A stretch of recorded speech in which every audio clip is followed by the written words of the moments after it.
গছ আজি কাটি শেষেই কৰিছে। মই নাকাটি পেলাই যথেষ্ট পইচা খৰচ কৰি মই গছকেইজোপা উঠাই ভাল জেগাত ৰুইছোঁ যাতে গছকেইজোপা কটা নপৰে।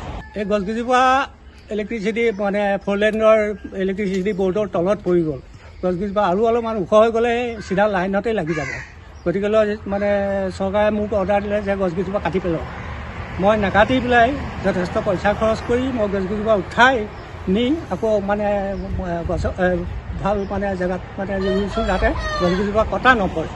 গছ আজি কাটি শেষেই কৰিছে আৰু যদি আমি এতিয়াও কাটি দিওঁ কাইলৈ মোৰ হেৰিটোৱে নাইকিয়া হৈ যাব। গতিকেলৈ মই গছকেইজোপা কটাত মই নিজে ৰোৱা যেতিয়া পুলি, গতিকেলৈ মই কাটিবলৈ অকণমানো হেৰি নকৰে। গতিকেলৈ মই পইচা খৰচ কৰি মানুহ লগাইছোঁ, মই নিজে লাগি আছোঁ। লাগি মেলি গছকেইজোপা নতুনকৈ আকৌ ৰুই পেলাই যাতে ল'ৰাই ফল মূল খাব পাৰে, সেইকাৰণে মই গছকেইজোপা আকৌ ৰুৱাইছোঁ।